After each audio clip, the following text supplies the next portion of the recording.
Andhra Pradesh beverages corporation మాజీ chairman Vasudeva Reddy ఇంట్లో నిన్న ఆంధ్రప్రదేశ్ సిఐడి పోలీసులు సోదాలు నిర్వహించినటువంటి నేపథ్యంలో ఆ ఒక్కడి మీద సిఐడి కేసు నమోదు చేయడం వల్ల జగన్మోహన్ రెడ్డి కిక్కు మొత్తం దిగబోతోంది అంటూ ఒక వార్త ఇప్పుడు సోషల్ మీడియా వేదికగా చక్కర్లు కొడుతున్న నేపథ్యంలో ఈ అంశం గురించి మనం విశ్లేషణ చేసుకునే ప్రయత్నం చేద్దాం. ప్రస్తుతం మనతో పాటు ఉన్నారు ప్రముఖ రాజకీయ విశ్లేషకులు కృష్ణకుమారి గారు. మేడంతో మాట్లాడుతాం. మేడం నమస్తే. మేడం నమస్తే.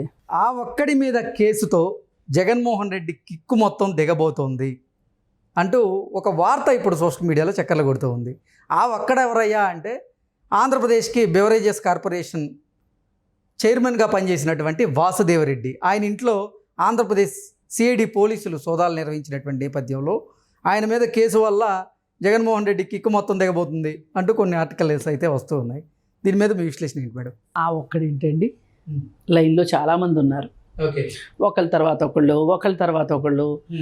అసలు ఇప్పుడు ఇట్లాంటి వాళ్ళందరి సంగతి తేల్చడానికి ఒక మంత్రిత్వ శాఖను పెట్టినా కానీ అన్ని మంత్రిత్వ శాఖల కన్నా ఆ మంత్రిత్వ శాఖకే పని ఎక్కువ ఉంటుంది.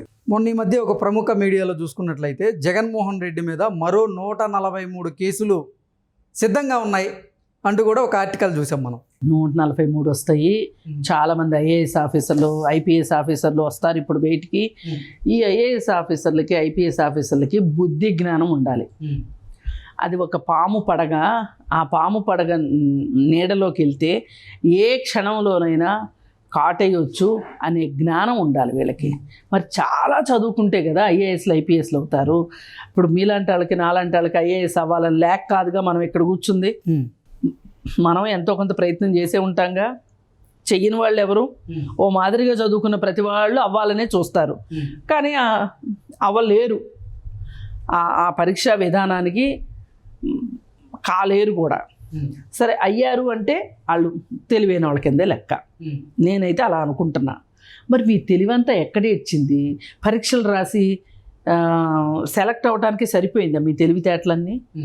ఇట్లాంటి పాముల్ని పసిగట్టలేకపోతే మీ మీ మీ తెలివి ఏంటి? అసలు మీ ఐక్యూ లెవెల్స్ ఏంటి? ఈక్యూ లెవెల్స్ ఏంటి? మీ లెవెల్స్ అన్నీ ఎక్కడికి పోయినాయి? ఎక్కడ తాకట్టు పెట్టారు మీరు అసలు? లేకపోతే ఈ వాసుదేవరెడ్డి అనేవాడు రైల్వేస్లో ఉద్యోగం సరదా కొద్దీ ఇలా ఇరుక్కునే జాతకం వాడి ముఖాన్ని రాసి ఉండి వాడు వీళ్ళని పట్టుకొని నేను వస్తా. ఇప్పుడు చాలామందికి జగన్ అంటే చాలా పెద్ద క్రేజ్ అండి. ఒక రకంగా ఆ క్రేజ్కి తగ్గట్లు వస్తారు.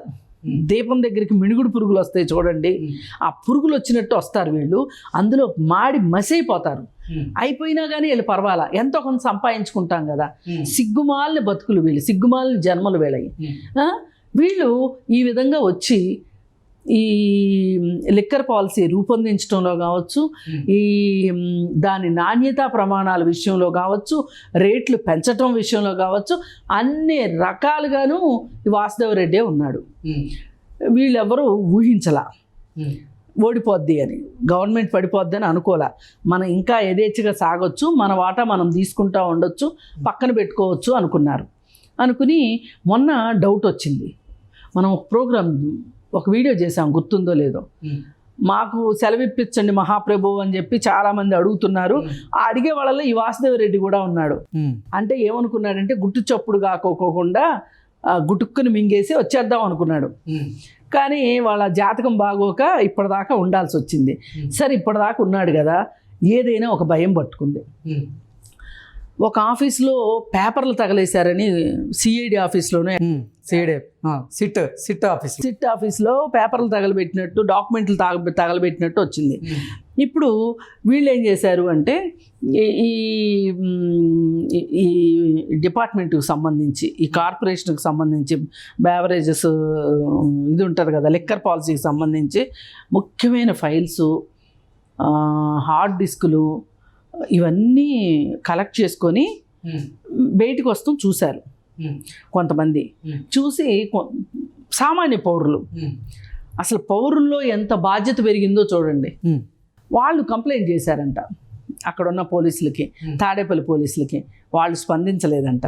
తర్వాత డిఎస్పి స్థాయి వాళ్ళకి ఫోన్ చేస్తే అప్పటికప్పుడు వాళ్ళు వెహికల్స్ వేసుకొని అతని కారుని వెంబడించారు.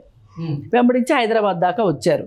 వచ్చి తెలంగాణ పోలీసులు సాయం తీసుకుని తెలంగాణ పోలీసులు బయట నుంచున్నారు. ఆంధ్ర పోలీసులు ఇంట్లోకి వెళ్ళి ఆ డాక్యుమెంట్స్ అన్ని స్వాధీనం చేసుకున్నారు. అంటే అవి చాలా కీలకమైన పత్రాలు, అవి స్వాధీనం చేసుకున్నారు. ఇప్పుడు ఎట్టి పరిస్థితుల్లోనూ ఈ అబ్బాయి బయటికి రాడు. ఈ అబ్బాయే కాదు, ఇంకొంతమంది అబ్బాయిలు కూడా వస్తారు, ఒకళ్ళ తర్వాత ఒకళ్ళు. ఇక్కడ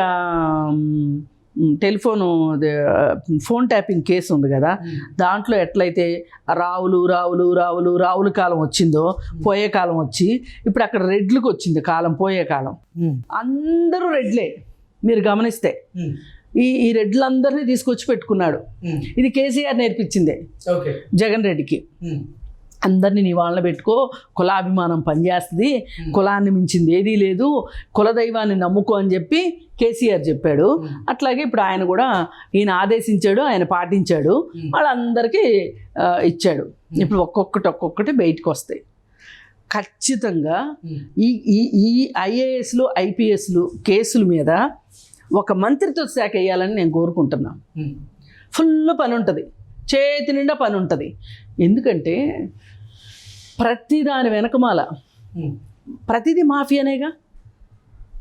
మైనింగు, శాండు, లిక్కరు, పైగా ఇంకా అన్నిటికన్నా మించిన స్కామ్ ఇంకోటి బయటపడిపోతుంది. అదేంటంటే సెంటు భూమి ఇస్తున్నా, నేను ఇళ్ల స్థలాలు ఇస్తున్నా అని చెప్పి వాళ్ళందరికీ ఇక్కడ రాజధాని ప్రాంతంలో వాళ్ళందరికీ 50 గజాలు అంటే ఒక్కొక్క సెంటు ఇస్తున్నా, 50 సెంట్లు ఇస్తున్నా అని ఇచ్చాడు కదా.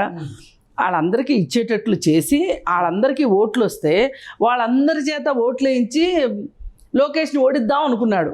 ఓకే, ఇది కాస్త ఈ స్కామ్ బట్టబయలయ్యి ఏం చేశారంటే వాళ్ళకి ల్యాండ్లు ఇవ్వకోకుండా ఆ రైతులు పోరాడి మొత్తానికి కష్టపడి ఇవ్వకుండా చేశారు. అప్పుడు కూడా ఒక అంతర్యుద్ధం తీసుకొద్దామని చూశారు. సరే, అప్పటికే వాళ్ళ పని అయిపోయింది. ప్రపంచానికి అర్థం కాలేదు కానీ ప్రజలకు ఎప్పుడూ అర్థమైంది. సరే, ఆగిపోయింది అది.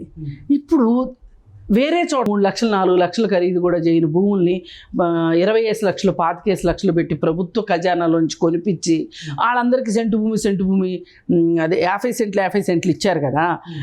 ఆ స్కామ్ కూడా ఒకటి బయటకు వస్తుంది ఇప్పుడు. అసలు ఇప్పుడు పాములు పుట్ట తీసిన తర్వాత ఒక్కొక్క పాము బయటకు వస్తూ ఉంటుంది. అట్లా అక్కడ అన్ని స్కాములు పుట్ట ఇప్పుడు పగలబోతుంది. ఆ పుట్ట పగిలితే ఒక్కొక్క ఐఏఎస్ ఒక్కొక్క ఐపీఎస్ బయటకు వస్తారు. ఇప్పుడు పక్కోడికి చేయగలింది అన్నాకైనా ఆగాలిగా.